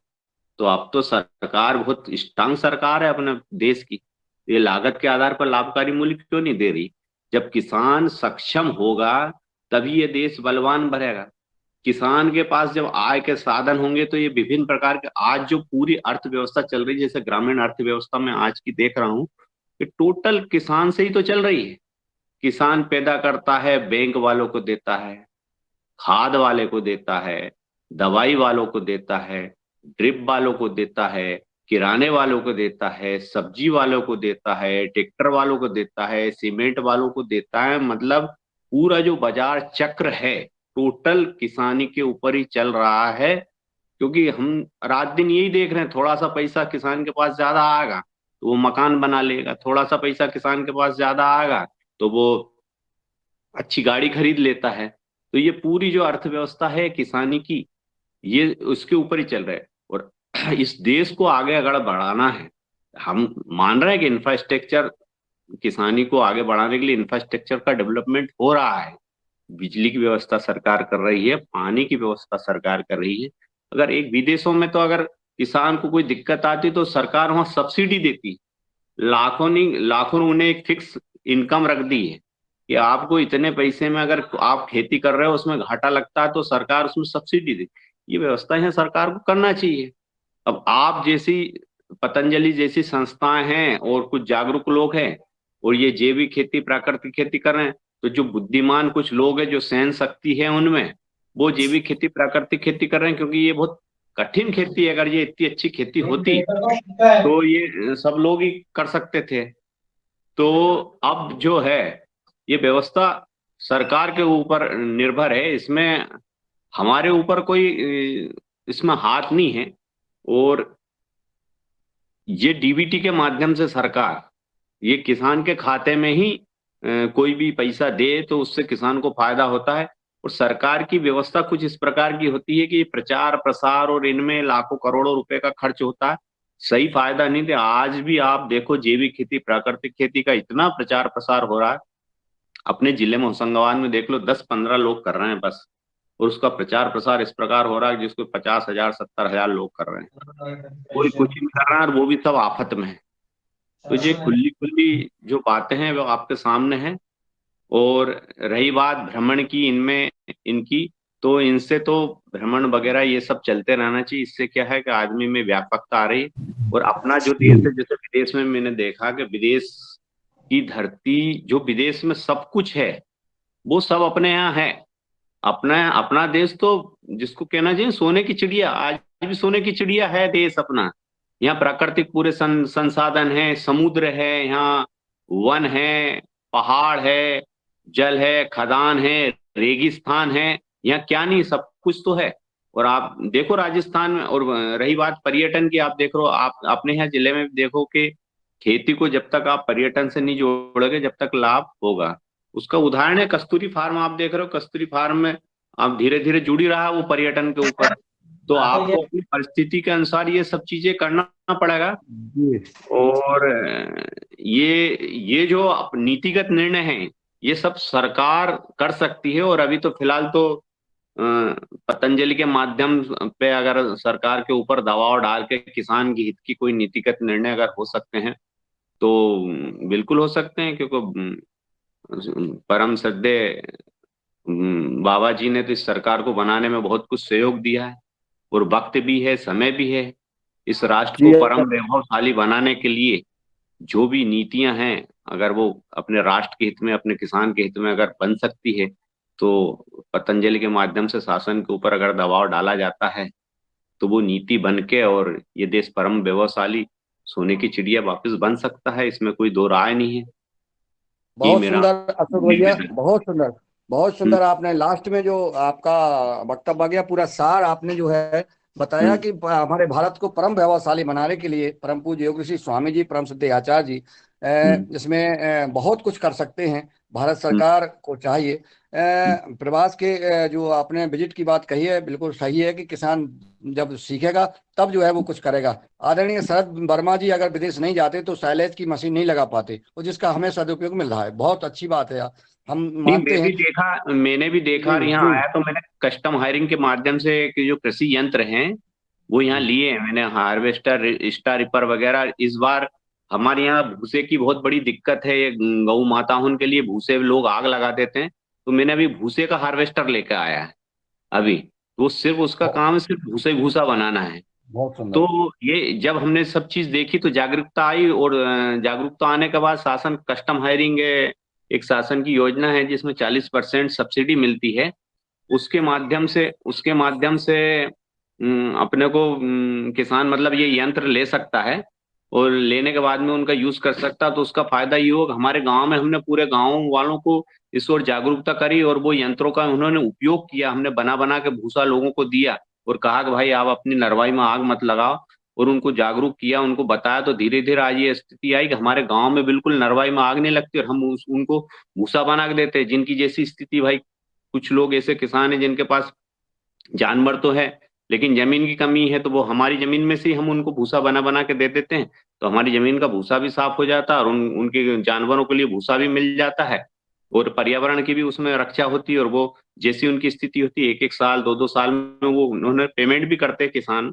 तो वो इन परिस्थितियों के अनुसार आदमी को शासन की योजनाओं का लाभ लेना चाहिए। तो ये योजना कस्टम हायरिंग का लिया, और एक भूसे का हार्वेस्टर है वो बहुत अच्छा, जो भूसे ही भूसा बना रहा है, वो भी लिया। और हमने निवेदन किया है उसके बारे में सरकार से। सरकार के जो कृषि अभियांत्रिकी के डायरेक्टर है राजीव जी चौधरी जी, उनको मैंने वो वीडियो बना के भेजा और उनसे निवेदन किया कि आप इस पे भी सब्सिडी चालू करिए। तो हो सकता है अगले साल से उस पे भी सब्सिडी चालू हो जाए, क्योंकि अभी उस पे बहुत बढ़िया। सब्सिडी नहीं है।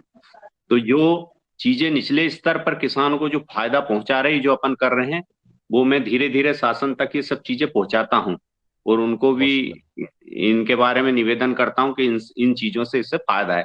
तो रही बात आपने कहा गौ माता की, ये प्रत्यक्ष बात है कि गौ माता पे सरकार अभी कोई विशेष कोई काम नहीं कर रही है, बिल्कुल नहीं कर रही है।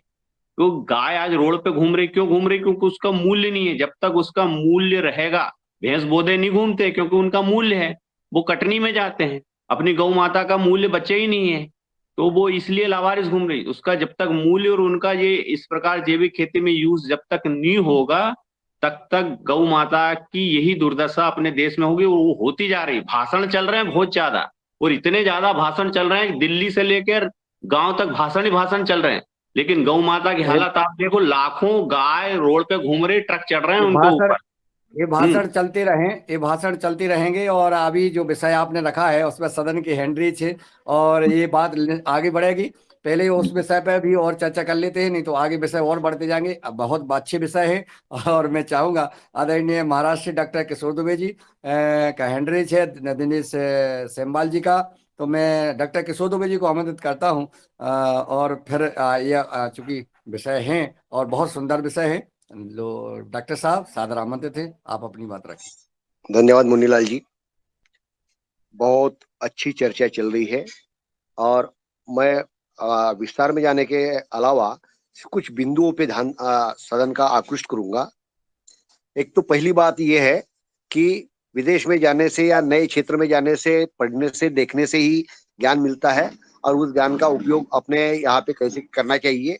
तो इसके लिए अलग अलग क्षेत्र में जाना, विदेश जाना, वहाँ के कल्चर आदि को देखना और मशीनीकरण देखना, ये निश्चित रूप से लाभदायक होता है। तो इसमें कोई दो राय नहीं है। यह मूलतः अशोक जी और शरद जी के वक्तव्य में से कुछ बहुत इंपॉर्टेंट बात जो कल भी निकली थी और आज भी निकली है, कि यह सरकारी नीतिगत निर्णय वाली बात है। मैंने एक दिन यहाँ पे 1 घंटे का लेक्चर दिया था, इसमें मैंने 3 मंजिली बिल्डिंग की बात बोली थी कि पहले बिल्डिंग में सिर्फ प्रोडक्शन की बात, प्रोडक्शन की चर्चा चलती है। दूसरी बिल्डिंग होती है, वो दूसरा मंजिला, वो सिर्फ प्रोसेसिंग की बात होती है। और तीसरी मंजिल जो होती है वो मार्केटिंग की, तो वहां पे चर्चा ही नहीं होती। केंद्र सरकार और राज्य सरकार के बारे में भी व्यक्तिगत आज भी वैसी ही स्थिति है। पूरी की पूरी चर्चाएं जो चलती है, प्रोडक्शन बढ़ाओ, प्रोडक्शन बढ़ाओ, प्रोडक्शन बढ़ाओ। हम अपने दिल को पूछे, गत वर्ष मध्य प्रदेश के किसानों ने लहसुन का प्रोडक्शन बढ़ाया, रिजल्ट क्या आया? 100 रुपए में 5 किलो 6 किलो महाराष्ट्र में नागपुर में बेचा गया। प्याज का प्रोडक्शन बढ़ाया, 1 किलो 1 रुपया 1.5 रुपया किलो बेचना पड़ रहा। फूल गोभी, पत्ता गोभी, या गेहूं की बात बोलो, गेहूं के थोड़े से रेट बढ़े तो उस पर बैन लगा दिया एक्सपोर्ट इंपोर्ट पॉलिसी के अंतर्गत। यह बुनियादी चीजें हैं। आमतौर पर किसानों की हालत यदि सुधारना है तो यह सिर्फ प्रोडक्शन जो कृषि शास्त्र में पढ़ाया जाता है, ये सिर्फ कृषि शास्त्र का विषय नहीं है। मैं खुले दिल से किसी के भी साथ, चाहे गवर्नमेंट का ऑफिसर हो, कृषि शास्त्री हो, अर्थशास्त्री हो, उनके साथ में बात करने को खुले दिल से तैयार हूं। कृषि की जानकारी लेके आम जनता के, आम किसानों की अर्थशास्त्र सुधार नहीं सकता। तो ये यहाँ पे 3 कंपार्टमेंट्स होते हैं जो मोदी जी के यानी सरकार में भी है। एक है कृषि मंत्री या कृषि मंत्रालय, जो सिर्फ प्रोडक्शन बढ़ाओ, अलग अलग प्रकार के लाओ, उसके तकनीक लाओ और प्रोडक्शन बढ़ाओ। अरे भाई, प्रोडक्शन बढ़ गया, लेकिन प्रोडक्शन बढ़ने के बाद में उसका ट्रेडिंग होना चाहिए।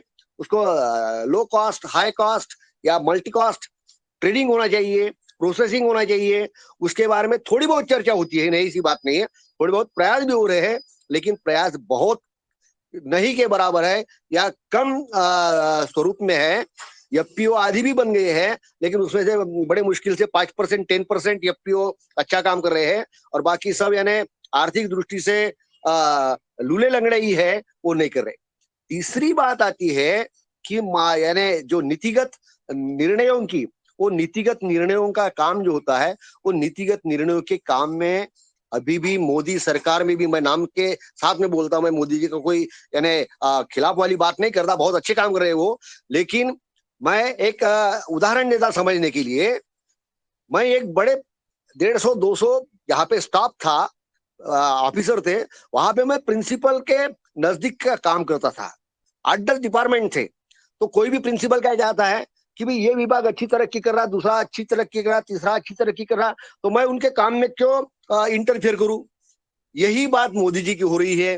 मोदी जी चाह रहे हैं कि कृषि मंत्री तो अच्छे अलग अलग प्रोडक्शन बढ़ा रहे हैं, और जो कॉमर्स वाले हैं वो भी अच्छा अपना ट्रेड बना रहे हैं, और उसमें नीतिगत वाले जो है वो भी 5 ट्रिलियन की इकोनॉमी ला रहे हैं। अरे भाई, ये सब हो रहा है, लेकिन इसके पीछे वो किसान जो पिसा जा रहा है, जो छोटा किसान है, वो छोटो किसान जैसे कि भी ओला गिर गया तो वही मर जाएगा, सूखा गिरा वही मरेगा। उसके पास में जिसको रिटेन करने की क्षमता नहीं है कि उपज हो गई, और कल ही जैसा आपने यहाँ पे उदाहरण दिया था कि अगर माल बेचा नहीं तो ट्रैक्टर वाले को भेज देंगे अपनी किस्त लाओ, तो मजबूरन उसको जाना पड़ता है, बेचना पड़ता है। ये जो मजबूरियां है, यह मजबूरियां दूर करने के लिए नीतिगत निर्णय ही लेने की जरूरत है। और नीतिगत निर्णय अशोक जी ने जो बोला है और शरद जी ने जो बोला, मैं उससे पूरा पूरा सहमत हूं। यह काम सरकार का ही है, और सरकार उसके लिए एक कॉर्पस फंड बना सकती है। उसको अगर 1 रुपया 2 रुपया किलो रेशन में अगर बेचना ही है, तो भाई ऐसा करो ना, किसानों से आप 20 रुपया 25 रुपया जो भी लागत मूल्य है, उस हिसाब से आप गेहूं खरीद लो किसानों से, और 25 के नीचे वो जाएगा ही नहीं है। और उसके बाद में फिर आपको 2 रुपया 3 रुपया क्या बेचना है बेचो, तो 23 रुपया आप अपने खजाने से भरो। उसमें आप खजाने से भरोगे नहीं, और फिर उत्पाद का मूल्य बोल दोगे कि 25 रुपया है, और मार्केट में वो 16-17 में जाएगा, तो नुकसान तो किसान का ही हो रहा है। ये एक उदाहरण मैं गेहूं का दिया, ऐसा हर क्षेत्र में हो रहा है, तो ये नहीं होना चाहिए। बहुत आसान तरीका है इसका क्या करने का है, मैं 2-3 बिंदु रख देता हूं। सबसे पहले कि कोई भी क्रॉप शुरू होने के पहले, अब जैसा कि मानसून आएगा, तो मानसून आने के 2 महीने पहले आप देश में जो जो चीजें लगाना है, उसके 10-15 क्रॉप्स के हमी भाव जिसको बोलेंगे अपन, लागत मूल्य पे क्या क्या परचेस होने वाला है, ये 10-15 चीजों के भाव पहले ही 2 महीने पहले आप बोल दो, ताकि किसान अपना प्लानिंग करेगा कि भाई मुझे कौन सी चीज कितने क्षेत्र में लगाना है। उसकी जो नोंद होंगी वो इमीडिएटली 7/12 में हो जाएंगी, और 7/12 के आधार पर ही उतने क्षेत्र से जो भी निकलेगा वही परचेज किया जाएगा। उसकी एक सिस्टम बनेगी, और वो जो कॉर्पस फंड रहेगा गवर्नमेंट के पास में, कॉर्पस फंड के आधार पे किसानों को लागत मूल्य जो एक्सप्लेन किया गया है, वो बोला गया है, उसी के आधार पे दिया जाएगा। चाहे घाटा अगर सहन करना है तो सरकार लेंगी, सरकार क्या कर दी, छोड़ देती भाई। इंटरनेशनल मार्केट में तो कपास की मांग ही नहीं है, इंटरनेशनल मार्केट में सोयाबीन की मांग, अरे भाई सोयाबीन की मांग नहीं है, कपास की मांग नहीं है, सरकार क्या कर रही है? ये सरकार का काम है। सरकार ऐसा बोल दिया कि भाई केंद्रीय कर्मचारी या फिर राज्य स्टेट के कर्मचारी जो होते हैं तो उनसे तो कम पैसे में भी अपने को लोग मिल सकते हैं, तो उसके लिए फिर कम पैसे वाले लोग हम अपने नए लगाएंगे, ये करेंगे, ऐसा तो नहीं बोलते। वहां पे तो आप थोड़ा सा महाराष्ट्र में और 2-4 स्टेट में, हिमाचल में थोड़ा झटका लगते बराबर आपने पेंशन स्कीम रिवाइज करने के लिए और करोड़ों रुपए उसको देने के लिए आपकी कमेटी बैठ सकती है। और किसान जो पिसते जा रहे हैं, करोड़ों किसान इतने दिनों से पिसते जा रहे हैं, तो उसके लिए कमेटी भी नहीं बैठ सकती है। जो आश्वस्त किया गया उसके लिए भी क्रियान्वयन के लिए कोई समिति नहीं बैठ सकती है। यह जो चीजें है, यह बुनियादी किसानों के नीतिगत निर्णयों की बात है। अंतिम बिंदु में यही बोलूंगा, जो जो स्वयंसेवी संस्थाएं हैं और स्वयंसेवी संस्थाओं का एक अपना चरित्र होता है। स्वयंसेवी संस्थाएं कभी भी सरकार से टकराव नहीं चाहती, क्योंकि अलग अलग प्रोजेक्ट्स के माध्यम से, ग्रांट्स के माध्यम से वो कभी भी सरकार से टकराव लेना नहीं चाहती। और यह नीतिगत निर्णयों में कहीं ना कहीं सरकार से टकराव ही लेना पड़ता है, जन आंदोलन खड़ा करना पड़ता है, वरना हम अपनी बौद्धिक जो भूख है वो बौद्धिक भूख तो पूरी करेंगे, लेकिन जिसके लिए काम करना है, छोटे किसानों के लिए, उनके नीतिगत निर्णयों के लिए, जन आंदोलनों के लिए, वह काम हम नहीं कर सकते। यह हमारी एक मजबूरी बन जाएगी, इसका ध्यान रखना पड़ेगा। बस इसी शब्दों के साथ में मैं मेरी वाणी को विराम करता हूँ। धन्यवाद जी, धन्यवाद आदरणीय डॉक्टर साहब। सदन में आपने दैनिक उपहार कार्यक्रम में जो आपने सुझाव दिए हैं वो देश के लिए एक राष्ट्रीय स्तर के बहुत महत्वपूर्ण सुझाव है। मैं आपके प्रस्ताव का स्वागत करता हूं और इस एक उपहार मंच के माध्यम से यह प्रयास रहेगा कि सरकार तक आपके प्रस्ताव पहुंचे। कृषि विभाग सिर्फ प्रोडक्शन बढ़ाने की बात करता है और बाकी उसकी प्रोसेसिंग भी होना चाहिए साथ में, तब किसान को उसका लाभ सही मिल पाएगा। और फसल लगाने के पहले उसका मूल्य निर्धारित कर देना चाहिए।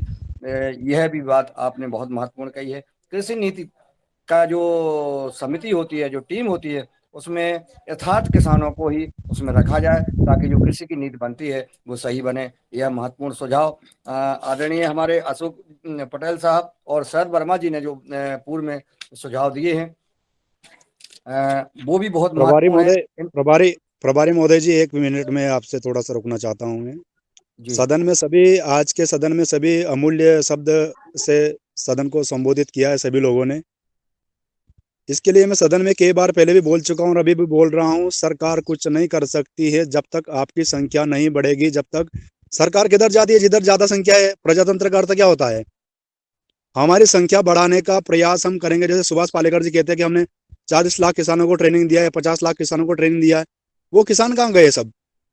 अभी हम पूरे भारतवर्ष में भ्रमण कर रहे हैं, किसी भी जिले, भारत के किसी भी जिले में 1000 किसान नहीं है प्राकृतिक खेती करने वाले।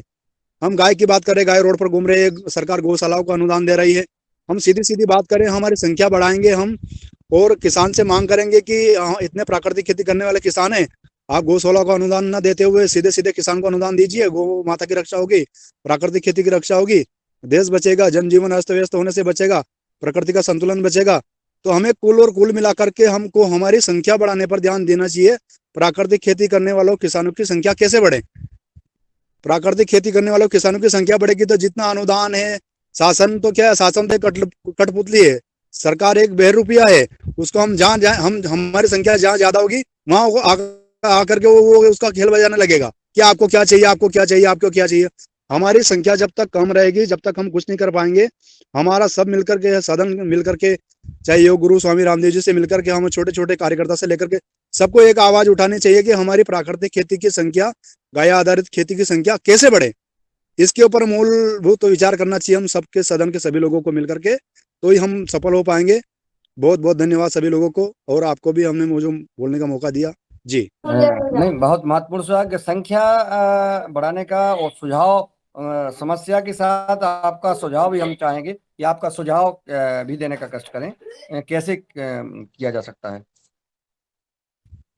जैसे कि प्राकृतिक खेती करने वाले किसानों को जैसे रासायनिक खेती कर रहे हैं उसका हानि बताना चाहिए अपन को। प्रत्येक ग्राम पंचायत में सभा करनी चाहिए, या फिर जनपद के में जितने भी ग्राम पंचायत के सरपंच है उन सबको बुला करके एक महत्वपूर्ण निर्णय लेना चाहिए कि आप प्राकृतिक खेती करो। प्राकृतिक खेती करोगे आप, आपके गांव में एक किसानों को बायोडाटा बनाओ।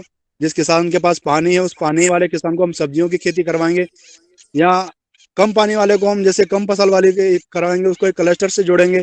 क्लस्टर से जोड़ने के बाद में उसका उत्पादन अंतर्राष्ट्रीय बाजार में पहुंचाने तक की बात करेंगे हम। तो प्रत्येक गांव में, एक जनपद में 50, 25, 60 पंचायत होती हैं, वो सभी एक दिन की मीटिंग में निर्णय लिया जाता है। ऐसे महत्वपूर्ण बिंदुओं पर जो मुख्य धारा के जो विचारधारा लोग हैं उनको बुला करके हम मीटिंग लें, और प्राकृतिक खेती की संख्या ज़्यादा से ज़्यादा बढ़ाने का निर्णय अगर हम लेंगे तो बहुत ज़्यादा उचित रहेगा। आप जो आज चर्चा कर रहे हैं महत्वपूर्ण चर्चा है, क्योंकि सदन में आपने चर्चा कर दी, फिर आगे अपन एक्शन नहीं ले पाते हैं। इसके लिए हम ये चाहेंगे कि आदरणीय डॉक्टर किशोर दुबे जी के साथ आप संवाद करके ये अपन कागज पे उतार लें। आपने जो प्रस्ताव दिए हैं ये सारी बातें लिख करके, और यह एक प्रोजेक्ट टाइप का बनेगा, एक कार्य योजना बनेगी कि हम कैसा कैसा काम करेंगे, और ताकि यह कार्य आप लिख करके ये अपन प्रस्ताव सरकार को भेज सकते हैं। ये हम तभी हम ये संभव हो पाएगा। अब वो सरकार क्या करती है, उस पर क्या निर्णय लेती है, क्या विचार करती है, उसमें से कितने बिंदु लेती है, वो उसके ऊपर निर्भर है। परंतु हमें एक कागज पर उतार के एक प्रोजेक्ट बना के देना पड़ेगा। तो आदरणीय बने सिंह जी, आप जो है डॉक्टर किशोर दुबे जी दोनों संवाद करें, और डॉक्टर किशोर दुबे जी के पास बहुत अनुभव है, बहुत जी तो जी आपके जी विचार और उनके जो है उस पर मंथन और उनके विचार दोनों का मिलकर के एक बढ़िया प्रोजेक्ट बन सकता है। ऐसा अगर जी बनाते हैं तो मुझे आशा और पूर्ण विश्वास भी है कि इसमें हम सफल भी होंगे। जी जी जी, धन्यवाद। चलिए, बहुत सुंदर। यही करना है, एक एक विषय पे अगर हम काम करेंगे, एक्शन लेंगे, तो हम संभव हो पाएंगे। नहीं तो जैसे हम 2 साल से लगातार चर्चा कर रहे हैं, कई ऐसे विषय हैं पीछे जो छूट गए हैं, ये महत्वपूर्ण विषय थे जिनको हमने सदन में चर्चा की और छोड़ दिए। अब हम चाहते हैं, हम जो चाहते हैं कि एक एक विषय पे हम जब तक उसका उस पर लक्ष्य तक नहीं पहुंच जाए, तब तक हम उसको लगातार चर्चा करते रहे, ताकि हम आगे काम कर सके। जो आपने आज गांव में, जैसे हमको किसानों को इकट्ठा करना है, किसानों को समस्याओं को समझना है, उनके ऊपर हमें योजना बनाना है, और वो किसान से अधिक कोई नहीं बना सकता है। ऐसी बातें भी आई हैं, और ये पूरी सरकार खुद जानती है कि किसान की समस्या किसान ही समाधान बता सकता है कि कैसे समस्या हल हो सकती है। तो ये समस्याओं का समाधान हमें लिखना है, ठीक, और फिर सरकार के पास पेश करना है। अभी बजट जो है सरकार का आने वाला है, सरकार जो बताएगी किसानों के लिए इतना ज्यादा बजट देने वाली है वो, लेकिन उस बजट का दुरुपयोग कैसे होगा, क्योंकि बजट तो खत्म करना ही है। तो जो जिनकी मानसिकता सिर्फ पैसे कमाने की है, उनके हाथ में, और सरकार का मजबूरी है, विभाग की मजबूरी है कि उनको खत्म करना ही पड़ेगा। तो हम चाहते हैं कि हमारी योजना बने और वो अपन दे दें। अपने पास प्लेटफॉर्म है पतंजलि, बहुत बड़ा प्लेटफॉर्म है, और पतंजलि के माध्यम से हम उनको दें, और वो सरकार उस पर ध्यान दे, और वो भी ऐसी योजना बना करके नई नवाचार हो। किसी की अपन को नकल नहीं करना है, और किसान से ज्यादा अनुभव कोई हो नहीं सकता है। इसलिए मेरा आज निवेदन है। आदरणीय रूप सिंह जी ने अभी हैंड रेज किया है, मैं चाहूंगा कि आप अपनी बात रखें। आदरणीय रूप सिंह राजपूत जी। सभी को प्रणाम मेरा। कल मुझे मुख्य अतिथि बनाया गया था किसान के रूप में। मैं तो इतनी बात नहीं रख पाया, मगर मेरे को आज लगा कि इतनी बातें थी, सारे सब लोगों ने मिलके उस बात को आज तक भी आगे ले गए। बहुत बढ़िया चर्चा रही। मैं इतना सुना नहीं पाता था जितना भाई साहब ने सारी चीजें सब सुनाई है, और इसी के लिए मैं सभी का आभार के लिए मैं हाथ रेज करा था, आगे मेरी बात हो गई थी, और मैं फिर सभी को नमन करता हूँ। जी ओम। जी धन्यवाद रूप सिंह जी, आपकी ही बात चल रही है, वो चलती रहेगी।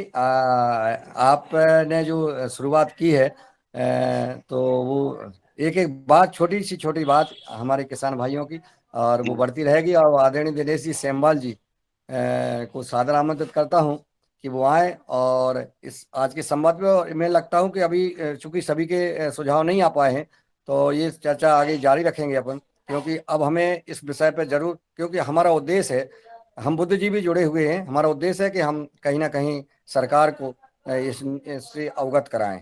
हमारी कैसे हम किसानों का कल्याण हो सकता है, वो किसान तैयार करेगा, और वो सरकार पर हम दबाव बनाएंगे और हम आगे चलेंगे। जी दिनेश जी सेमवाल जी सादर आमंत्रित हैं, आपका सुझाव आमंत्रित है।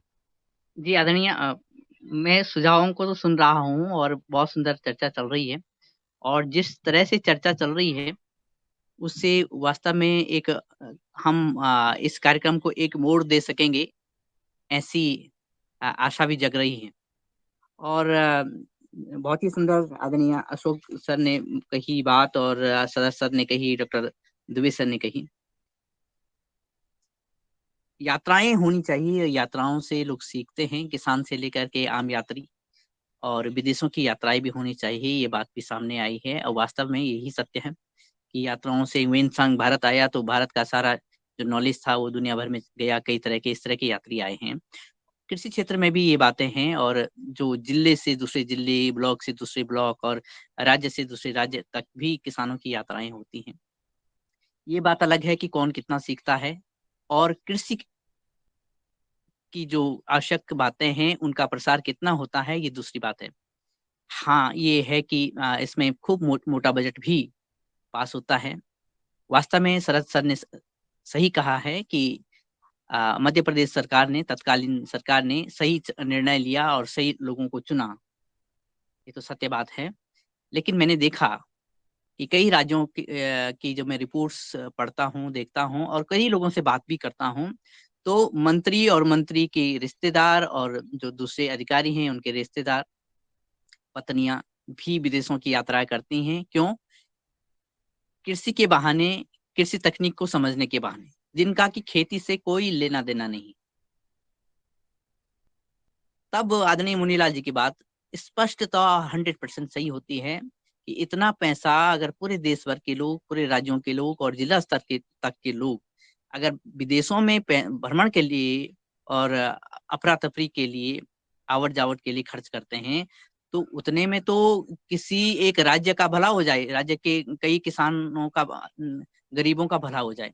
वास्तव में तब बात आती है डॉक्टर दुबे जी की कि नीति निर्णय पर बात अटकती है, और कैसे जब हमारे एक्सपोजर विजिट हों तब, और जब तकनीकी की बात हो तब, जब प्रोडक्शन और मार्केटिंग की बात हो तब, बिना नीति और निर्णय के और उनके क्रियान्वयन के कार्य होना कठिन है, और ये बात वास्तव में सरकार के पल्ले में जाती है। लेकिन सरकार के पल्ले में जाती है, फिर भी ये देखने को मिलता है जो हमने अलग अलग बड़े बड़े एम्बेसडर बनाए हैं अपने, खास करके हैं खेती के, नेचुरल फार्मिंग के, ऑर्गेनिक फार्मिंग के, तो उनको फॉलोवर को मैंने जब 1 साल 2 साल 3 साल से देखा, तो ये मुझे लगता है कि हम उनका नाम चर्चा में ज्यादा करते हैं। ये फलां जी हैं, इन्होंने ये खेती की है, दूसरी फलां जी दूसरी खेती की है, और वो चर्चा में हवा बनता है, रिजल्ट आता है कि जिस चीज के लिए हमने अभियान छेड़ा था उसका केवल बैनर लहरा रहा होता है, उसके जयकारे होते हैं, लेकिन जमीन में कीट और पतंगे होती हैं, और जो हमारे अनाज होते हैं वो गोदामों में सड़ रहे होते हैं। तब ये बात आती है कि किसान के लिए क्या हुआ, जिसने मेहनत की, जिसने अलग अलग तकनीकी सीखी, जिसने विजिट किए। वास्तव में क्या, अगर देखा जाए तो दुनिया भर के 70% और 75% जो जनसंख्या है, 75% जनसंख्या का भरण पोषण छोटे किसान करते हैं। बात कही जा रही थी ऑस्ट्रेलिया के किसानों की, न्यूजीलैंड के किसानों की, और आ, दूसरी जगह की जो इजराइल के किसानों की। इजराइल को छोड़ दें तो ऑस्ट्रेलिया और न्यूजीलैंड इतने बड़े देश हैं भूभाग की दृष्टि से, जिनकी संख्या हमारे छोटे छोटे प्रदेशों के बराबर भी नहीं है। उनके पास धनार्जन का माध्यम खेती है कि वो बड़े से बड़े भूभाग में 30-30 किलोमीटर के भूभाग में खेती करें और दूसरे देशों को सप्लाई करें, और वहाँ के जो इकोनॉमी है उसके हिसाब से सस्ता बेचें, लेकिन फिर भी हमें काफी महंगा पड़ जाता है। पिछली हमने 2009 से लेकर 2014 तक जब देखा तो हमने दालें भी बाहर से मंगाई, क्योंकि हमारी सरकारों को बाहर से दालें सस्ती लगी, जबकि हमारे किसान जो पैसा लगाया गया सरकारों द्वारा उसके 10वें दशांश में बहुत अच्छा उत्पादन कर सकते थे, लेकिन हमने ये किया नहीं। ये बात सत्य है कि नीति और निर्णय के आधार पर ही हम आगे बढ़ सकते हैं, लेकिन ये बात भी सत्य है कि हम जो नेचुरल फार्मिंग है, ऑर्गेनिक खेती है, प्राकृतिक खेती है, इस बात को न भूलें, क्योंकि हमारे मूल में वही है, हमने उसको साकार करना है। क्योंकि हम छोटे किसान हैं अधिकतर, और छोटे किसानों की सबसे बड़ी आज की समस्या है सबसे छोटी चीज, और सबसे छोटी चीज है जमीन के माइक्रोब्स और फूल पुष्पों के और अन्न के कीड़े। तो हम इन कीड़ों को भी न भूलें, इन माइक्रोब्स को भी न भूलें, यानी स्वास्थ्य और फसल सुरक्षा को भी न भूलें। ये बात भी सामने आती है।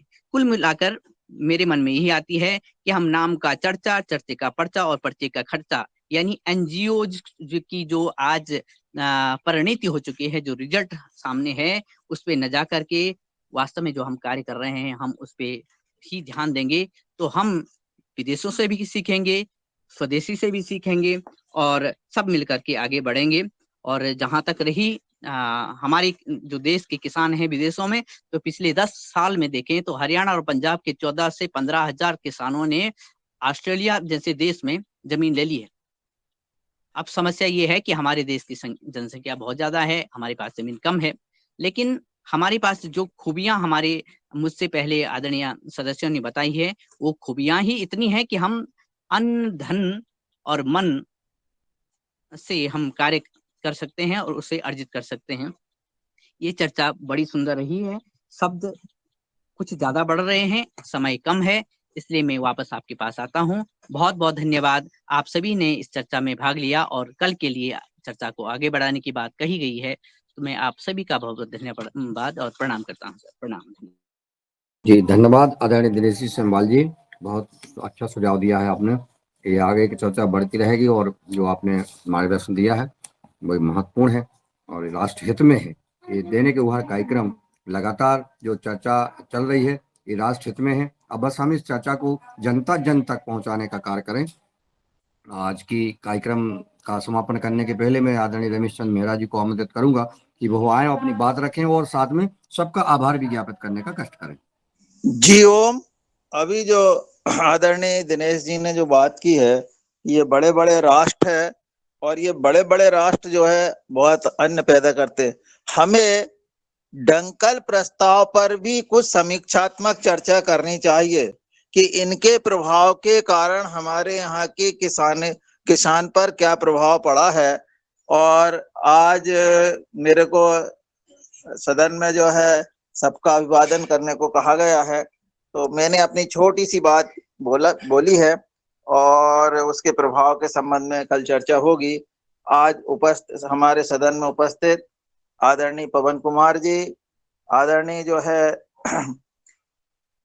पतंजलि से मुन्नीलाल जी यादव, आदरणीय सर, और हमारे जो पतंजलि के सभी सज्जन, राजश्री कुशवाहा जी, अशोक पटेल जी, भगवान दास जी, भुवनेश्वर राय जी, भूपेंद्र जी, बने सिंह जी, दिनेश सेनेवाल जी, डॉक्टर किशोर दुबे जी, गजानन बाजड़ जी, कुलदीप उनियाल जी, नीलकंठ सांवले जी, ओमकार नाथ जी, रघुवीर रावत जी, राजेंद्र श्री जी, रूप सिंह जी, रूमी राम जी, उमा शंकर जी और वैशाली वीना जी, आप सबका बहुत बहुत आभार। जी ओम, धन्यवाद।